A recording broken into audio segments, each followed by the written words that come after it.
Eu sou neto de um trabalhador rural, eu convivo com agricultores e eu só aceito ir para a comissão com um compromisso: se o nosso partido fechar questão na retirada do trabalhador rural da reforma da Previdência, na retirada do BPC, que é o cara que nunca trabalhou na vida e chega aos 65 anos, recebe, e na redução da idade mínima dos professores.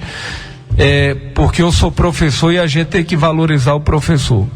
De posse de Silvio, está fechado. O partido fechou questão e nós conseguimos tirar da reforma o trabalhador rural, não está mais na reforma, o BPC não está mais na reforma, o professor reduziu e muito a idade mínima dos professores, os militares também. Ou seja, quem vai ser afetado de fato na reforma são aqueles servidores públicos que recebem, professor Arnóbio, uma grande parcela salarial, ou seja, de fato ela atinge aqueles servidores que eles têm um melhor poder aquisitivo. Agora, a gente tem que entender que, graças a Deus, nós estamos vivendo mais.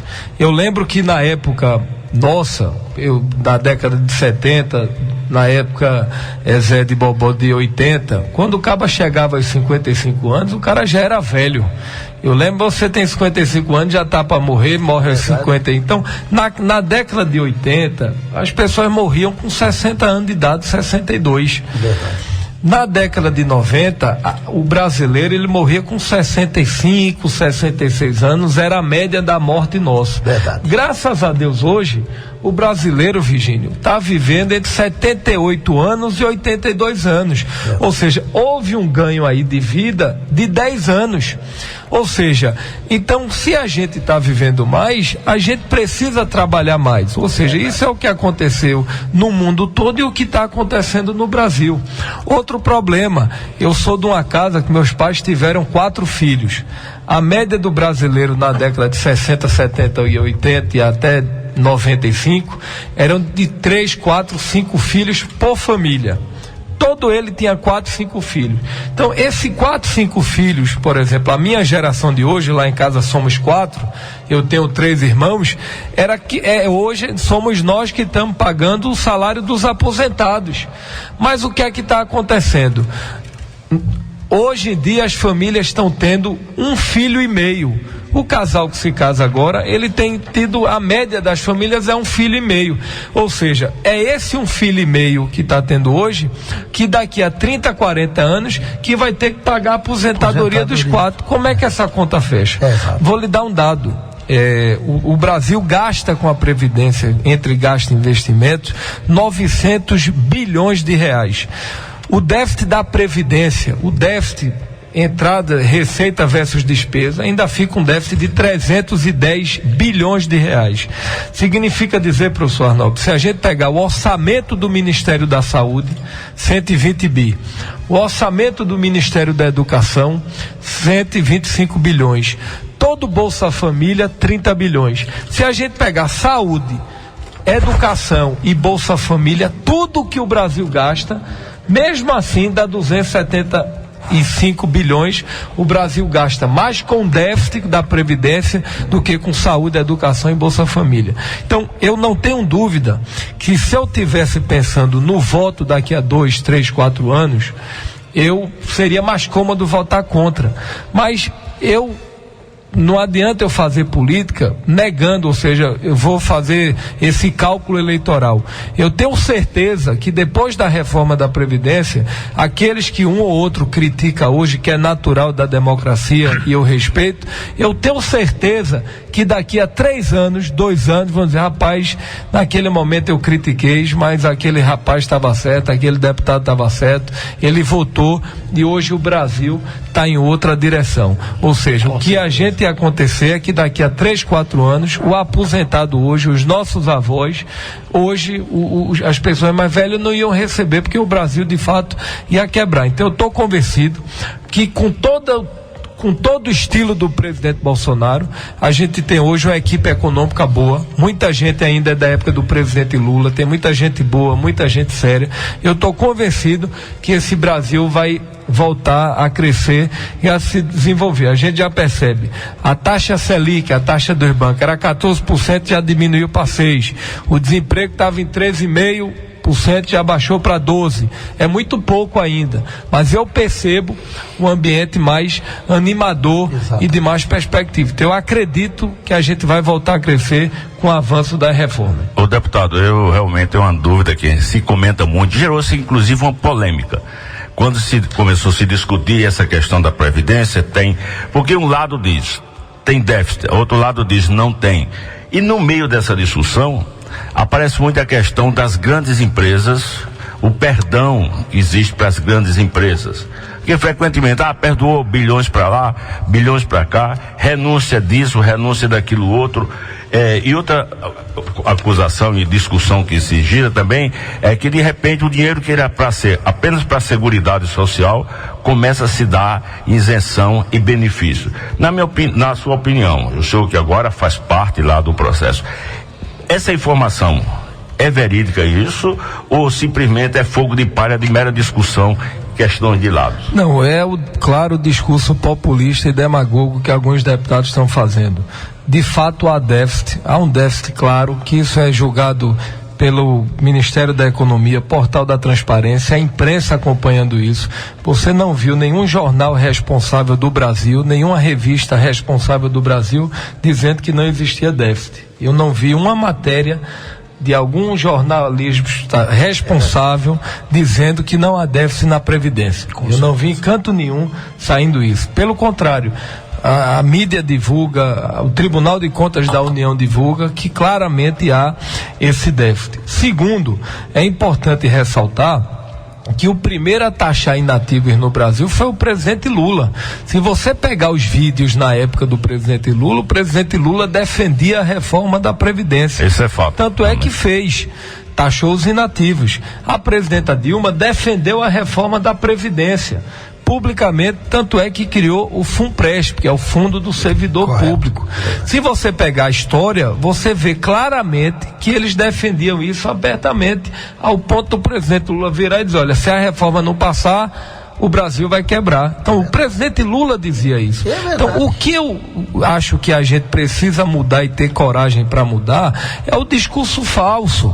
Por exemplo, eu tenho muito respeito por muitos amigos do PT, mas o PT votou contra a Constituição Federal. Votou contra, mas a gente não lembra disso. E quem mais defendeu a Constituição agora foi o PT. Ótimo, a desconstitucionalização. Segundo, o PT votou contra o Plano Real, que hoje o Plano Real é importante para a economia. Por que é que eu estou colocando isso? Porque eu acho que a gente, cada vez mais, a gente está vivendo numa sociedade globalizada, bem informada, os jornalistas, as redes sociais. Então eu acho que hoje, se você diz uma coisa hoje e muda o discurso amanhã, isso está registrado na história. Eu acho que a oposição tem errado, parte da oposição. Por quê? Porque tem errado na minha avaliação, na forma, você fazendo discurso panfletário, sem números e sem argumentos. Ou seja, eu sou um admirador do presidente Lula. O presidente Lula foi o melhor presidente da história de Pernambuco. Nós somos muito gratos ao presidente Lula. Agora, a gente tem que olhar para frente e a gente não pode negar a realidade. Por exemplo, a gente fala, vamos cobrar as grandes empresas. O problema são das desonerações. Mas Temer não deu desoneração.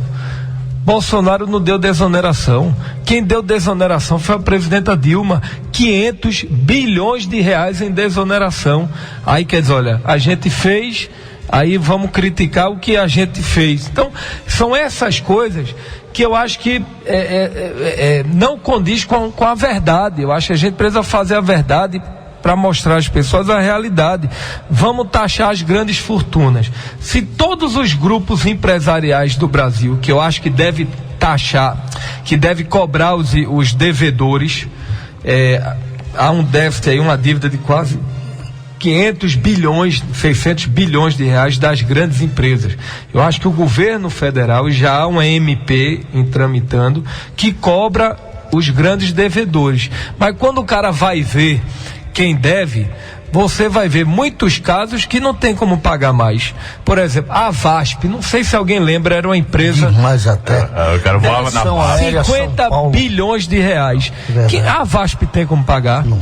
Aí você vai pegar o grupo Mesbla, não sei se alguém lembra da Mesbla. Mais até. A Mesbla deve ainda quase 15 bilhões de reais de passivos. Que nem existe como é que mais, paga? né? Tem uma companhia chamada Varig, companhia aérea também. Rio Grande. Quem é que vai cobrar a Varig? Então, aí isso é um discurso que vamos botar no discurso, mas quando o cara vai para a prática, não funciona.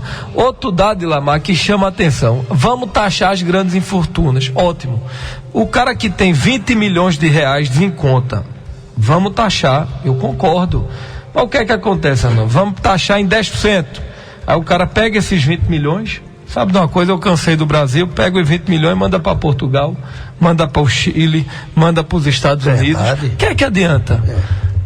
Isso é a verdade. Então, é preciso que as pessoas tenham coragem para falar a verdade das pessoas. Você dizer que eu concordo com o presidente Bolsonaro, com muito do que ele defende, não concordo. Agora, essa pauta econômica do emprego e da retomada do crescimento, eu acho que ela é importante, professor Arnaldo, para o país. Então eu acho que parte da oposição, e eu tenho muitos amigos na oposição, eu tenho tido uma postura lá de independência, voto o que é bom para o Brasil, o que é contra eu voto contra. A gente tem muita autonomia no partido, mas o que eu lamento é a gente está vendo pessoas sendo ludibriadas. Chegar para um trabalhador rural, para uma pessoa humilde que não lê, que não acompanha o dia a dia, chega um sindicato um ou outro e diz: é contra o trabalhador e vai acabar com sua aposentadoria. Ainda hoje o trabalhador rural está preservado, mas ainda tem gente que faz esse discurso. Então, infelizmente, algumas pessoas usam isso para ter bônus eleitoral, mas eu acho que o Brasil precisa, nesse momento, de responsabilidade e pessoas que tenham coragem de enfrentar os desafios que a vida lhe impõe. Eu só uso uma roupa por dia, eu como 3 vezes ao dia, tomo 1 ou 2 banhos, dois banhos por dia, e não nasci deputado. Eu faço política porque gosto e porque acredito. Não adianta eu estar lá dizendo: se eu for lá eu posso perder tal voto. Eu acho que é ruim. Eu acho que no futuro eu posso não dormir em paz com minha consciência e daqui a 20 anos o Brasil está virando uma Venezuela e eu ser culpado disso porque pensei em eleição e em voto. Se todos tivessem essa opinião, um garoto, quase um garoto, mas com essa larga experiência, a verdade sobre todos os pontos de vista. Anóbio, estou 56 anos de profissão, inclusive ontem fui homenageado, fiquei muito honrado com isso. 56 anos de idade ou profissão? Profissão. A de idade já dá uns 58. Você não perguntou isso, ele não perguntou. Ele começou feito Sandy Júnior naquele programa aos 5 anos de idade na rádio. E lembrei ontem, inclusive está na revista aqui, essa revista, quando é que a Grécia... E sem ter um cabelo branco, né? Vamos deixar o cabelinho branco para outro assunto, doutor, deputado, vamos deixar. Mas realmente eu duvido que o pessoal não esteja, esse 1,5 milhão de ouvintes da Rádio Agreste, não esteja atentamente ouvindo esse depoimento do deputado Silvio Costa Filho. 1,5 milhão de pessoas, e eu não quero aqui fazer média, jogar confete. Agora, conheci o pai dele, sou admirador do pai dele, e não nega ser filho de quem é filho, né? E hoje é o maior orgulho para Pernambuco. Eu duvido que as pessoas que não votaram no deputado Silvio, não estou lançando campanha dele, que ele disse: são mais 3 anos, tenho mais de 3 anos ainda como deputado federal, nem ele está falando isso, mas eu duvido que ouvi-lo o critique por ter a ser favorável à Previdência, né? Essa nova Previdência, o sistema. E, aproveitando a grande audiência do seu programa, você que é trabalhador rural, você que é homem do campo, você que vai se aposentar, que não houve nenhum prejuízo na sua aposentadoria. Não houve. Quem diz isso... Agora, o que é que houve? Algumas categorias vão ter que trabalhar mais 4, 5, 6 anos, dependendo da situação, porque a gente está vivendo mais. E a própria presidenta Dilma pregava isso, defendia que a gente pudesse ampliar a idade de trabalho. Então, você sabe que uma vez eu estava lendo um livro, e no livro dizia, num capítulo lá, dizia: a verdade sempre vence. mesmo que seja dolorosa, mesmo que você sofra, mesmo que você apanhe, seja muitas vezes crucificados ou até depoimentos mas no final a verdade vence. Então eu estou convencido que a verdade está do nosso lado e ao final será feito um julgamento da história. Deputado, se o senhor me permite mais uma vez, é por isso que a verdade é um dos esteios da minha vida. Aconteça o que acontecer, em algum momento ela vai prevalecer. Com certeza. Verdade. E você tem dito a verdade, mas a verdade que liberta. É o que nós falamos aqui. Exatamente isso. Novamente o prefeito José Maria, que inclusive é o nosso colaborador, quase que pelo menos 2, 3 vezes por semana, ele participa aqui conosco, inclusive tem as suas opiniões como político antenado com as coisas do país, e não sei se ele teria alguma coisa a declarar. Prefeito José Maria, mais uma vez, por favor. Apenas dizer, Lamar, que eu concordo plenamente com este depoimento do nosso deputado federal, o menino novo, uma criança de 60 da minha idade, que tem uma cabeça de um cidadão, de um ancião sábio, uma pessoa que viveu a vida com 100 anos e é formador e tem uma espécie de vida enorme. Parabéns, deputado. Continua assim. O senhor não joga para a plateia, o senhor joga para o país.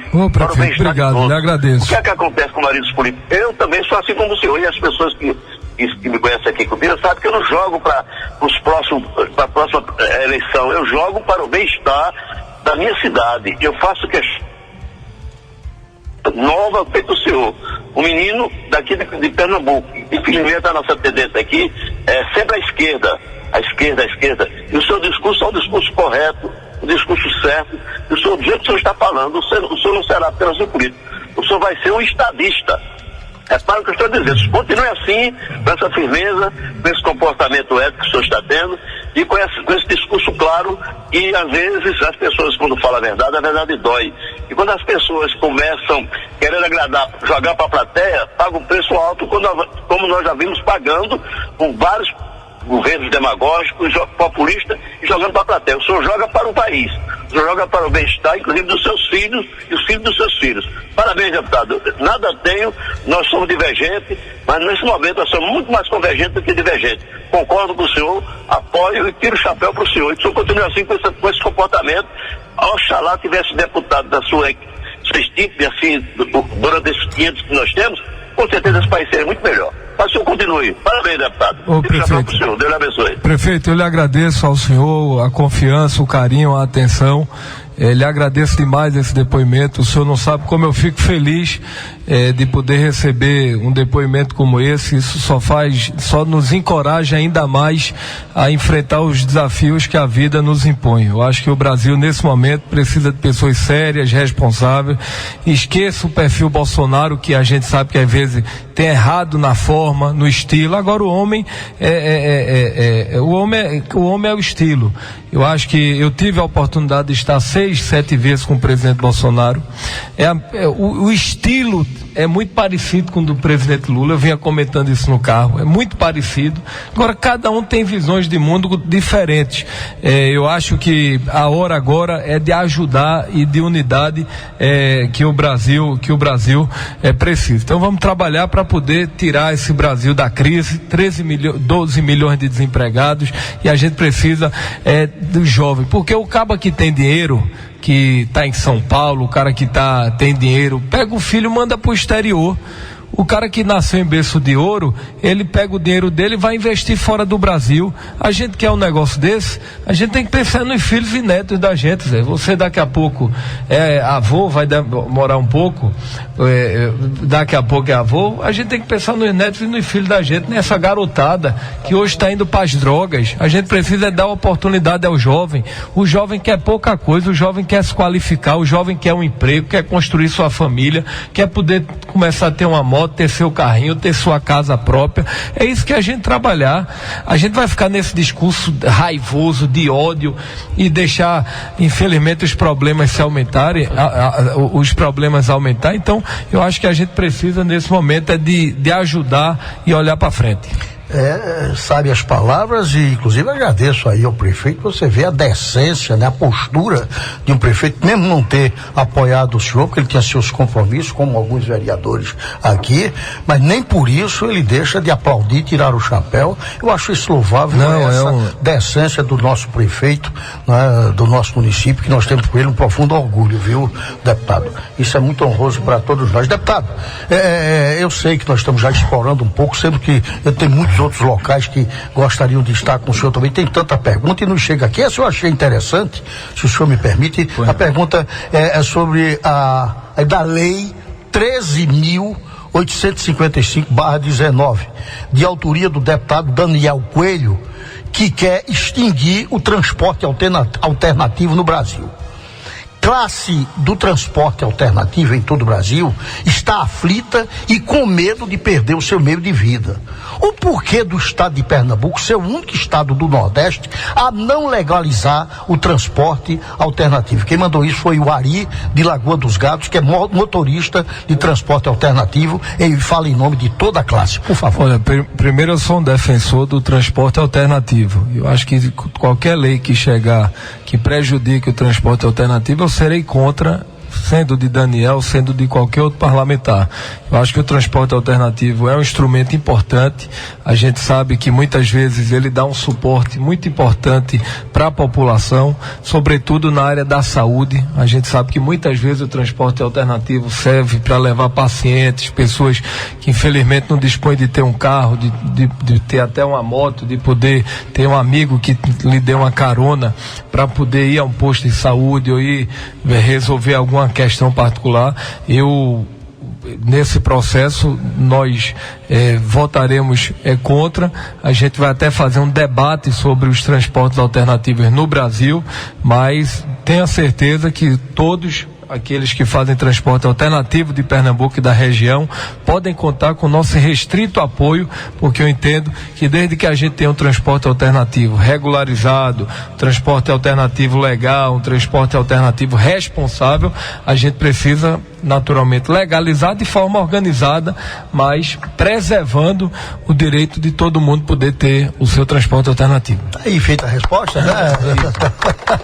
E recebe os aplausos aqui de representantes de vários segmentos da sociedade, representantes legais. Mas quem está aí, deputado, aguardando para lhe abraçar também, são lá líderes lá de Belém de Maria, o irmão Tonho, que é ex-vereador, e Toninho, ex-vereador, e o nosso querido Inácio Devanite, né? Uma figura também muito querida e representa, digamos, a oposição, eu não sei, situação lá do povo, a oposição lá da Lagoa, da nossa querida Lagoa dos Gatos. Belém de Maria. Pedacinho do céu. E segundo o professor Arnóbio, é o pedacinho do céu. Pedacinho do céu. Tá renascendo das cinzas, deputado. Mas, deputado, nós estamos quase encerrando. Tem uma paciência. Para mim, eu que agradeço. Para mim é um privilégio. Até um café, apesar do senhor conviver hoje lá em Brasília, graças a Deus, como nosso representante. E eu tenho certeza, deputado, não quero aqui ser agradável, mesmo porque você tem idade de ser meu neto, a recíproca. Não, neto não. Filho, você está sendo gentil. Eu diria neto, porque 71 anos de idade. 71 anos de idade, certamente que eu poderia ser seu avô, não é? Isso me honraria muito, com certeza. Mas, deputado, o senhor ontem foi rever os amigos na Assembleia Legislativa de Pernambuco. É a sua antiga casa, né? E sabemos que o senhor tem um trânsito livre naquela casa. E essa semana ouvimos o pronunciamento do deputado federal Océias, quando ele afirmava que o senhor era o melhor nome para disputar a Prefeitura do Recife. Como é que o senhor recebeu esse pronunciamento?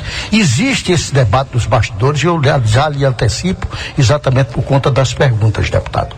O pessoal, inclusive, reina na região, possivelmente esses que estão lhe ouvindo agora, até aqueles que não votaram no senhor, já começam a ficarem preocupados. Porque certamente aqueles que não votaram, se o senhor teve 110, eu diria que o senhor teria 300 mil votos ou mais. Não, exatamente com esse seu comportamento e como representante de jeito. Eu não quero ser agradável, não preciso mais disso. Nem estou lhe pedindo emprego. Sem dúvida. Menos. Bom, mas, deputado, pelo que o senhor vem fazendo pelo município, certamente o senhor terá que alçar voos maiores, porque nós precisamos nesse país de bons políticos que nós realmente acreditemos. E você é o exemplo e vem de seu pai, não é?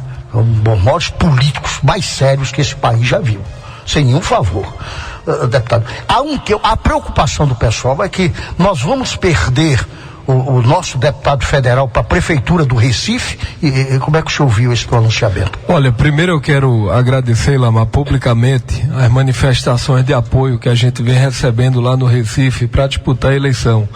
O deputado Océsio, alguns parlamentares, o próprio Armando defendendo o nosso nome como uma das alternativas, mas eu confesso a você que esse não é o nosso objetivo. O nosso objetivo nesse momento é trabalhar para a gente poder fortalecer o nosso partido, o PRB, e a gente poder retribuir através do apoio, da presença, a confiança que eu recebi do nosso grupo, dos meus amigos que acreditaram em mim, em todo o interior do estado. Então, a nossa prioridade é poder ajudar na eleição majoritária, na eleição dos vereadores, dos amigos que acreditaram em mim. Eu aprendi na vida que gratidão se retribui com gratidão. O nosso objetivo nesse momento é o PRB poder eleger de 10 a 15 prefeitos no estado de Pernambuco.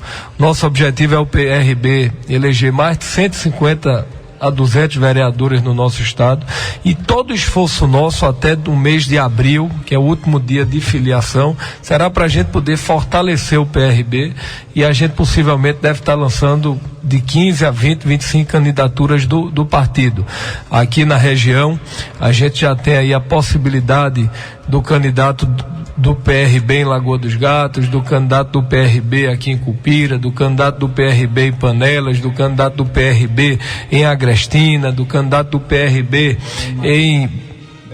em Belém de Maria, candidato do PRB em Ibirajuba, em outras cidades como Riacho das Almas, como outras cidades que muita gente está querendo vir para o partido. Então a nossa ideia é que a gente possa estruturar o partido em Pernambuco e ajudar os aliados e aguardar essa coisa do Recife mais para frente. Você sabe que o meu desejo mesmo é poder fazer um enfrentamento em 2022 com o candidato a governador do PSB em Pernambuco. Ou poder construir de alguma forma um diálogo, um entendimento. Eu tenho muito a vontade, se às vezes algum dia eu tiver o privilégio, você perguntar, de disputar a prefeitura do Recife ou o governo de Pernambuco, confesso a você que eu ficaria muito estimulado em disputar o governo de Pernambuco para discutir o nosso estado. E que assim porque seja, a gente tem, Duda, eu fico vendo, a gente tem um potencial tão grande em Pernambuco. Eu fico vendo, professor Arnaldo, essa 232. A vergonha que dá a BR-232, uma obra tão importante, Antonácio, para a região. A gente viu uns 3 acidentes, a estrada completamente desarrumada.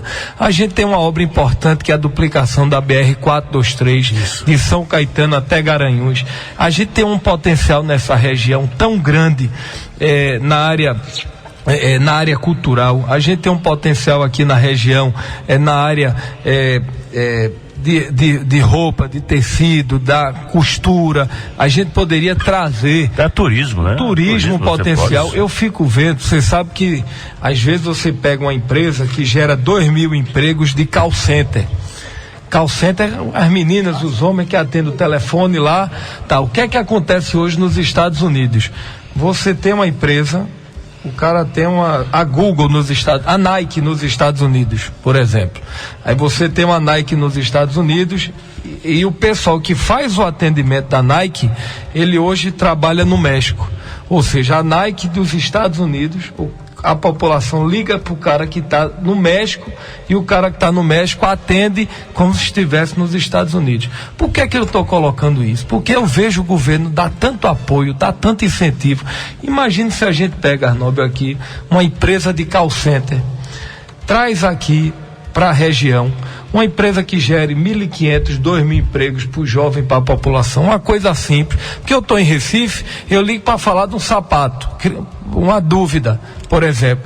Quem atende é uma menina aqui de Cupira, quem atende é um cidadão aqui de Riacho das Almas, de Lagoa dos Gatos. Então, eu acho que está faltando isso em Pernambuco, que é uma política de desenvolvimento, de estrada, do trabalhador rural, de fomentação, de novos empreendimentos. Você vai ao Hospital Regional do Agreste, Antônio, eu tenho muito respeito pelo governador Paulo Câmara, eu acho que ele tem melhorado na segurança pública, tem tentado acertar, mas a gente vai nos hospitais nossos hoje, tá, a situação é precária. O Hospital Regional do Agreste a situação é muito... É um desastre. É um desastre que a gente está vendo lá. Então, nós não podemos aceitar esse tipo de coisa. Agora, o futuro a Deus pertence, né?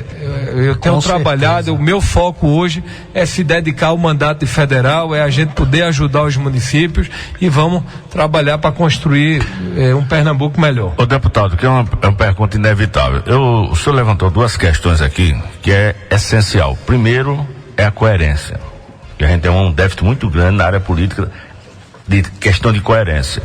Porque tem muita gente jogando para a plateia. Tem muito aliado, Arnaldo, dizendo: Silvio, se abraça com o governador, vá para o governo, apoie o PSB, seria muito mais confortável. Não tenha dúvida, arrumar um empreguinho ali, arrumar um emprego aqui, nomear uma pessoa ali, nomear uma pessoa aqui. Mas será que é isso que vale na vida? A comodidade?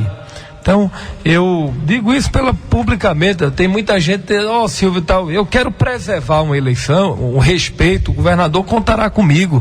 Agora, eu não vou me vender por conta de cargo, de secretaria ou de espaço político. Eu não nasci para fazer esse tipo de política. Eu tenho visto até alguns lançarem candidaturas aí no estado para negociar espaço, a fulano quer ter mais cargo. Eu acho que a política, essa é a prática, ela está ultrapassada. A minha pergunta é só o seguinte: se essa bancada de Pernambuco, nós temos 25 deputados, né, deputado Silvio, esse pessoal, ele comunga com essas ideias do senhor? Porque eu estou vendo a sua forma é bem inusitada, bem autêntica de fazer. Principalmente escapando da armadilha de querer o mais fácil. A gente quer uma solução a longo prazo, porque por conta dessa questão de mais fácil, o problema está do que está hoje. Todos nós estamos sofrendo por conta desse negocinho. Fulano cuida dos seus interesses, é mais fácil para ele, e o grosso paga o pato. E o senhor está justamente no caminho onde quer uma solução a longo prazo. A minha pergunta é se os 25 deputados, dos quais o senhor é um deles, vocês também comungam com essas ideias? Quantos tem como o senhor fazendo essa defesa lá em Brasília? Não, você é sempre muito inteligente. Essa é uma pergunta muito difícil. Eu prefiro falar por mim, né? Eu acho que cada parlamentar, ele tem a sua forma de fazer política, a sua forma de pensar, né? A sua forma de tocar o seu mandato. Eu tenho tocado o mandato, a gente tem trabalhado ouvindo as pessoas e eu tenho feito as coisas daquilo que acredito. Eu acho que no dia de você deixar de fazer o que acredita só por conta da comodidade ou porque está pensando em si próprio, eu acho que não é um bom caminho. É melhor você, como dizia meu avô, recolher os mijados do ditado popular e tocar sua vida privada, tocar sua vida tal, porque eu sei, eu passei agora 8 dias com meu filho, passei 7 dias viajando para dar uma atenção à família em casa, dormi 7 dias na mesma cama com ele. Aí meu filho disse: mas papai, que pena que acabou. Eu saio de casa às 7 horas da manhã, chego 10, 11, todas as noites, menos domingo à tarde, quando não tem uma atividade no interior. Então a vida pública, vocês que fazem política sabem disso, porque eu respeito demais o vereador, respeito demais aquele que se propõe a estar na vida pública. Quem está no dia a dia é muito desgastante. Essa coisa do mandato, ela também tem um desgaste muito grande, a distância da família, de alguns amigos mais próximos, mas eu acho que a gente tem que fazer, Antônio, aquilo que acredita. Então essa coisa do parlamentar, professor, eu acho que cada um faz o seu julgamento, mas eu estou convencido que a gente está procurando fazer o bem. Eu acho que quando fazer o bem, eu acho que o Papai do Céu está olhando e está, no fundo, ele sabe aquilo que cada cidadão pensa. Isso. Bom, Antônio Inácio, querido, eu gostaria, tem que ter muita gente aí botando os bilhetinhos, querendo saber alguma coisa. Queria só registrar a presença, nossos internautas. Pois não. Saudar minha amiga ex-prefeita Verônica, mandar um abraço ao amigo Tiago Nunes de Agrestina, Isso. o ex-prefeito Josué, meu amigo, antes de passar para Antônio Nácio, o ex-prefeito Fred de Panelas. Quero mandar um abraço para Zé Birro, querido Zé Birro. Mandar um abraço para o amigo Zé Birro, de São Joaquim do Monte, Exalta de Birajuba. Mandar um abraço para nosso amigo o Wilson de Teté de Camusim de São Félix. Mandar um abraço aos amigos da região que nesse momento estão nos ouvindo. E disse que o senhor esqueceu daqui, mas também se ele fosse falar em toda a cidade, aqui, né? Por favor, mas o deputado mandar um abraço aqui para Chechel, Palmares, Catende, que também. Não, toda a região, todas as regiões. É verdade. Antônio Inácio, por favor, vamos abrir essa. Deputado, hoje eu sou uma pessoa que faço parte da oposição de Cupira, junto com um grupo que hoje faz um trabalho excelente, e quero dizer à população de Cupira que hoje a oposição de Cupira ela é unida. Hoje terá um candidato só da oposição.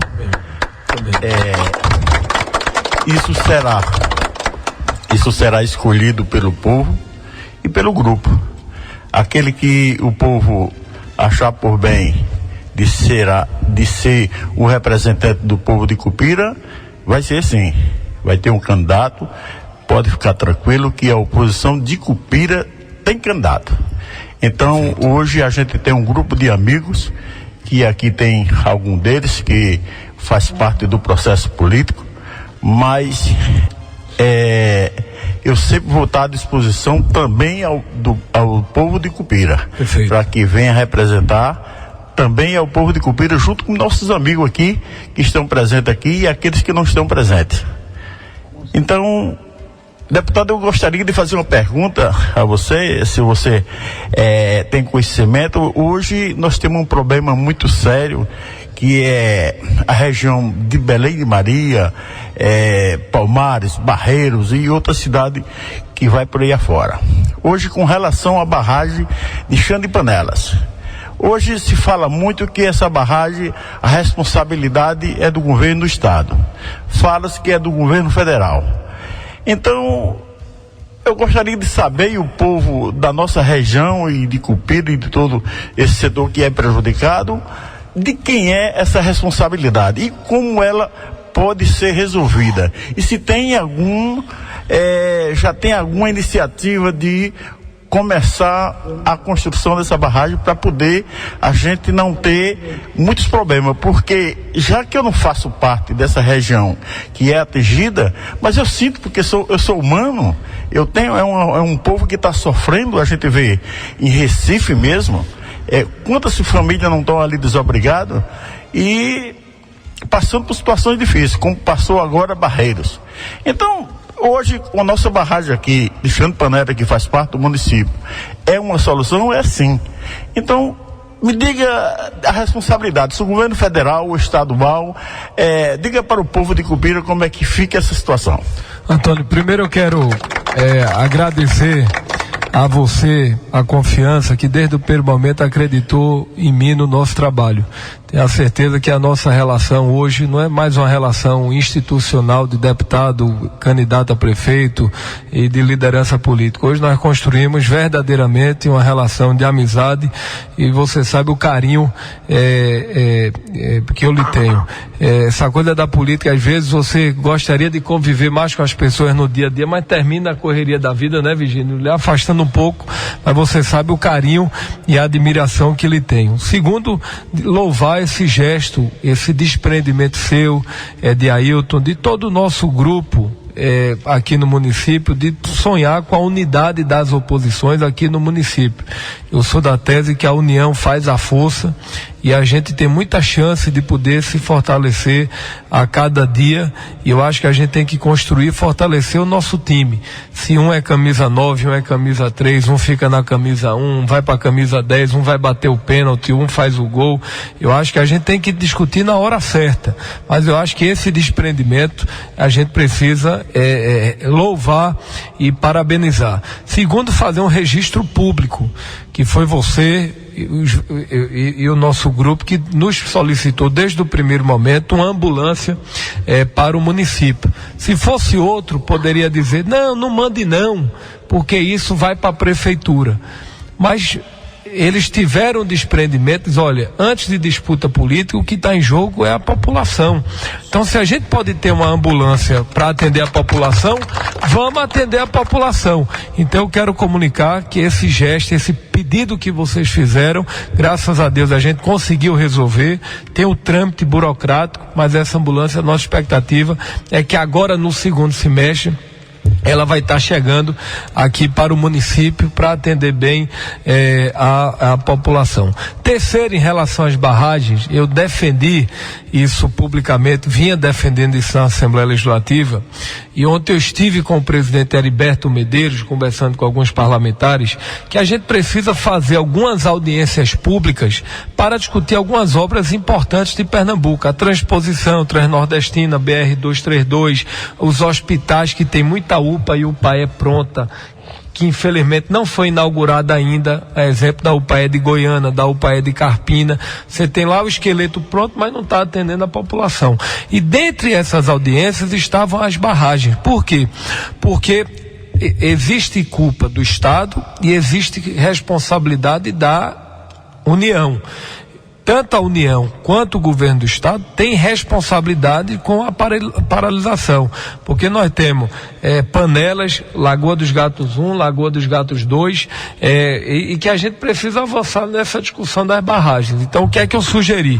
Que a gente pudesse fazer uma audiência pública, discutir ponto a ponto os problemas de quem é os responsáveis e fazer uma reunião da bancada dos deputados federais, independente do partido, tá todo mundo junto lá, e ao ministro, ao presidente da República, junto do governador, para a gente poder apresentar uma solução para a região. Agora, você sabe quem é o líder do processo é o governador.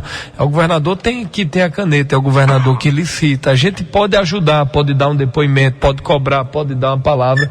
É como o vereador, você faz um requerimento, pedido um calçamento, mas quem tem a caneta de fazer é o prefeito. Você quer fazer, mas não tem como. Então, dentro das minhas limitações legais, a gente tem trabalhado e vai trabalhar para ver se de fato isso avança, porque é preciso que o governador Paulo Câmara faça uma reunião com o presidente Bolsonaro, sente às mesas, lave a roupa suja que tem que lavar, mas olhe para frente, porque a gente precisa, nesses 3 anos e meio, ajudar Pernambuco, e eu me coloco à disposição desse processo. Bom, é claro que muita gente aqui gostaria de perguntar, como representante legítimo do povo de suas comunidades, de suas localidades, mas sabemos que o deputado também tem outros compromissos, já avisado pela sua assessoria, tem muitas outras emissoras. Eu agradeço em nome da Rádio Agreste essa honra de poder receber esse deputado que durante muitos anos não se fez de rogado e semanalmente tinha aquele encontro com o deputado e ajudou até a melhorar. Vamos voltar a ter, se Deus quiser, vamos trabalhar para a gente estar sempre melhorar, informando o povo da região sobre a nossa atuação em Brasília e conversando sobre Pernambuco.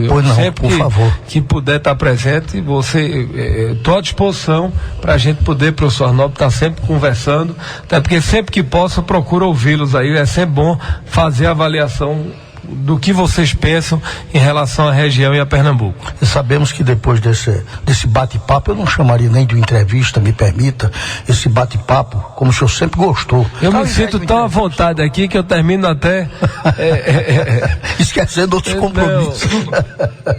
Eu que quero, Ilamar, agradecer a você, ao professor Arnaldo. Mas eu não terminei ainda, deputado, por favor, não tenha pressa não. Eu sei que por mim podemos ficar até mais tarde. Eu sei que o senhor está com fome, mas a minha senhora se preocupou em fazer um cuscuzinho com charque, o cuscuz Nutrivita. Exatamente, é o melhor cuscuz, né? Do Brasil. Então, tá lá um cuscuzinho, sei que o senhor é uma pessoa simples e nessas suas andanças mundo afora, sítio, vilas, povoados, o senhor gosta também desse tipo de comida. Uma macaxeirazinha com a carne de sol, um queijozinho de palha e tal, vai. Bom, gente, antes de encerrar, eu não sei, teremos mais, queremos só dizer, deputado, que toda essa gente lhe abraça. Mais uma vez, os nossos internautas queridos, muito obrigado a vocês que ajudam a fazer com que nós sejamos, com muita honra, deputado, a 5ª emissora mais ouvida e a mais acessada em todo o estado de Pernambuco. Aí da Boa Vista alguma coisa, aí porque eu acho que ele já praticamente respondeu tudo. Agradecer a presença aqui, que veio aqui também lhe abraçar, deputado Silvio Costa, foi o nosso querido colaborador, um dos mais competentes e atuantes advogados da nossa região, responsável pelo Comag Sul, doutor Bartolomeu Mendonça, né? Um grande advogado, né? Perfeitamente. Inclusive o deputado faz questão de aplaudir e conhece e de perto o doutor Bartolomeu Mendonça. Pois não, Ayrton, pois não. Bom dia, Osmar. Bom dia ao nosso... Grande Ayrton da Boa Vista. Isso, é verdade. Bom dia a todos que aqui se encontram. Não posso deixar de começar a agradecer ao nosso grande Deus por mais uma oportunidade dessa, grandiosa, de receber o nosso deputado em nossa cidade. E quero deixar bem claro, faço parte da oposição, como todos aqui sabem, faço um trabalho desde o início do meu primeiro ano, logo quando entrei na carreira política, que fui sempre oposição. E logo quando eu recebi Silvio Costa na entrada da rádio, ele me fez essa pergunta a respeito da chegada da ambulância aqui para o nosso município. E foi quando eu respondi a ele: sou oposição, mas a ambulância vindo para a nossa cidade, quem vai ser beneficiado é o povo.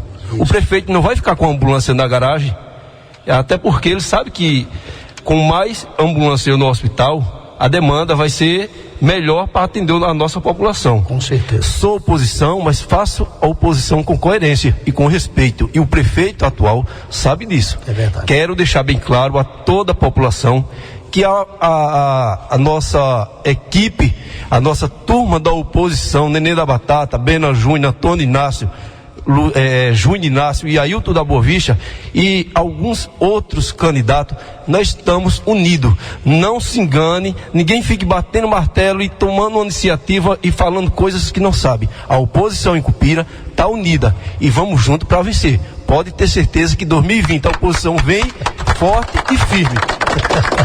Palavras do Ayrton da Boa Vista. O deputado querido, essa pergunta é do blog do Ilama Júnior, que não aumenta nem inventa.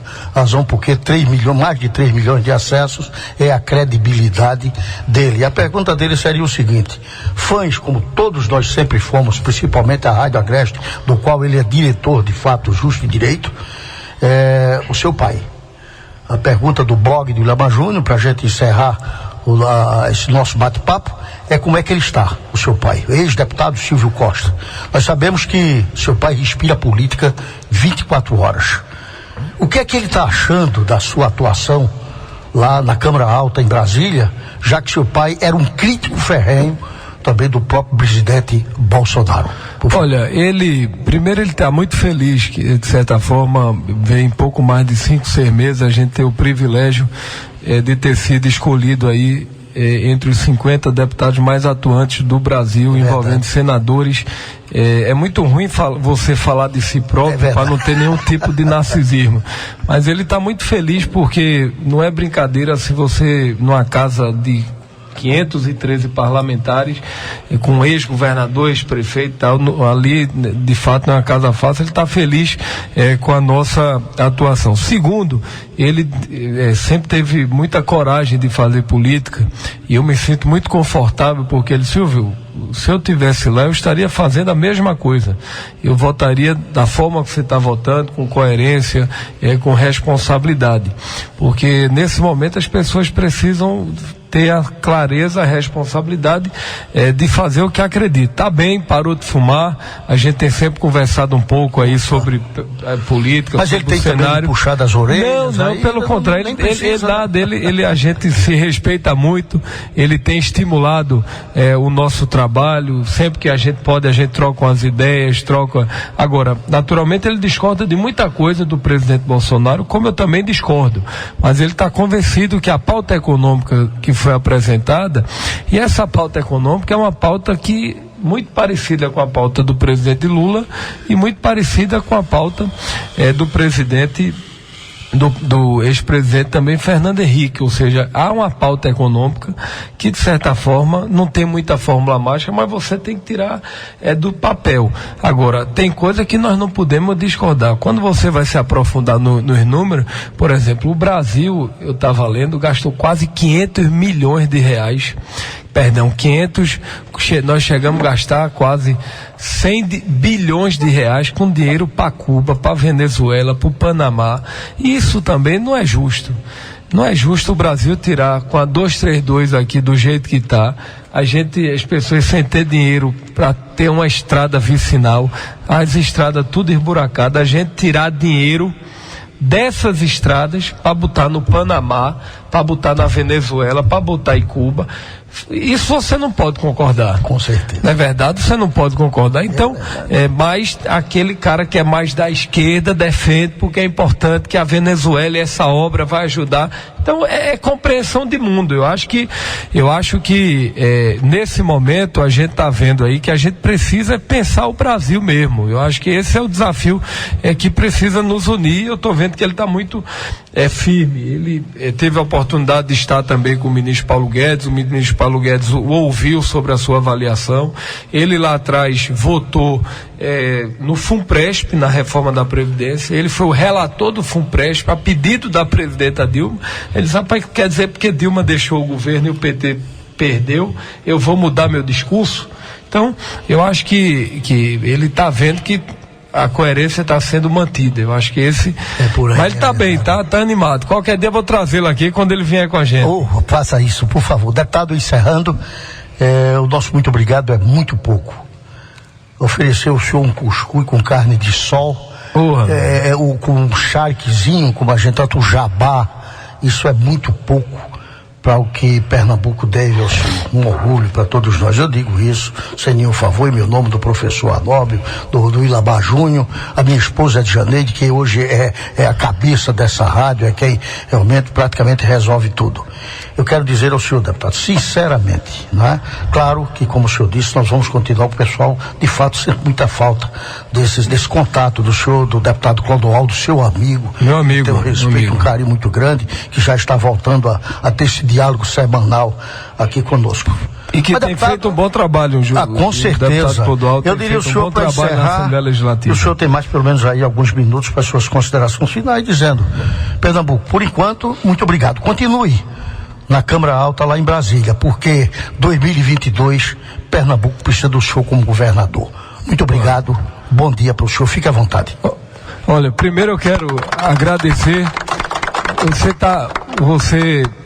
Ilamar, como eu disse, é uma referência para todos nós. Quero agradecer, não posso deixar de agradecer publicamente as palavras do prefeito também, Zé Maria, esse reconhecimento ao nosso trabalho. Eu tenho que agradecer, faço questão de agradecer publicamente, agradecer a todos os amigos que eu construí e amigas que nos acompanham aqui nesse momento, e a gente vai estar junto e vamos juntos construir um projeto para Pernambuco.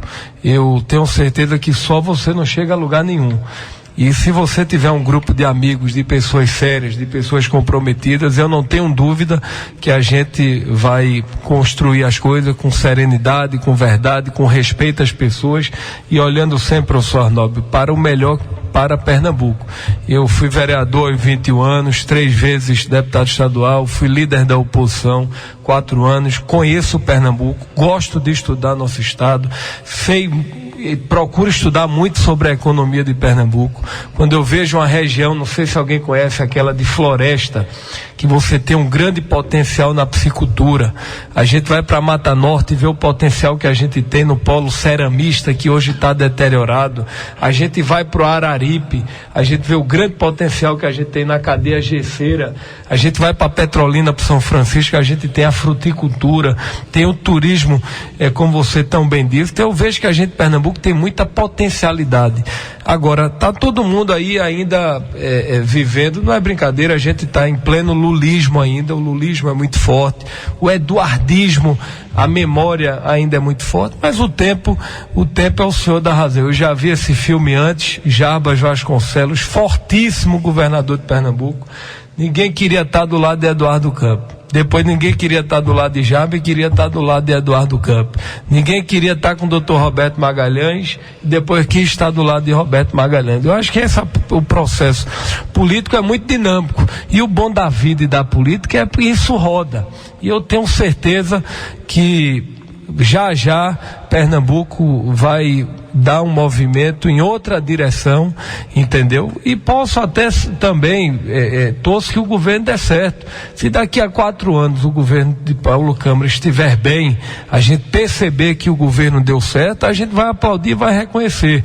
Eu não sou da tese de fazer oposição por oposição. Então eu acho que o que nos cabe nesse momento é a gente poder ajudar Pernambuco, trabalhar pelo fortalecimento do PRB e ajudar a população. Eu acho que isso, professor Arnaldo, é o mais importante que a gente tem o que fazer. Agradeço a todos o carinho, vamos trabalhar muito, saudar todos os vereadores. Eu fui vereador, tenho o maior respeito pelos vereadores e vamos trabalhar para dar tudo certo. Estou acompanhado do vereador de Condado, Samuel Andrade, que é secretário-geral do PRB. Quem ainda não se filiou a algum partido político, venha para os republicanos, venha ser 10, é um partido novo, um partido jovem no Brasil, que foi fundado pelo ex-presidente da República, vice-presidente José de Alencar, um homem seríssimo, um partido sério. Saudosa, e sejam bem-vindos e vamos olhar para frente e ajudar Pernambuco. Bom, e se algum dia a gente chegar no Palácio, você sabe que a porta vai estar aberta e você vai chegar, como diz, eu vou lhe receber na porta lá, é um compromisso que eu faço. Honra, hein? Por favor. É isso aí. Somos amigos. Bom, para os nossos internautas, né? O nosso coração, parabéns, nosso beijo, o nosso abraço. Ali quero só saudar meu amigo Evinho, Antoniele, Nenê da Batata, os amigos que vieram. Doutor Bartolomeu, que já foi citado, doutora Edilane, doutor Edivaldo, mandar um abraço a todos, um abraço a Golbery. Eu fico sempre com receio de citar muitos, porque eu termino sempre esquecendo de um. E aí eu quero agradecer a todos, Edinaldo Filho, quero agradecer a todos os amigos aqui presentes de Panelas, de toda a região, de Belém de Maria, de Chechel, da região, e do meu amigo Wilson Teté, meu amigo Fernando, prefeito de Sairé, finaliza ficar com a gente para deputado federal. A gente tem conversado muito, ele tem visto o trabalho, ele tem reconhecido o trabalho e isso é uma coisa positiva e vamos ajudar a região, mas mais importante é você que está nos ouvindo agora, cidadão de Pernambuco, contem com o nosso apoio, com o nosso trabalho. Muito obrigado. Tá. São 9h49, o avançado da hora, mas a necessidade desse bate-papo informal com o nosso líder maior na Câmara Alta em Brasília, deputado federal Silvio Costa Filho. Bom.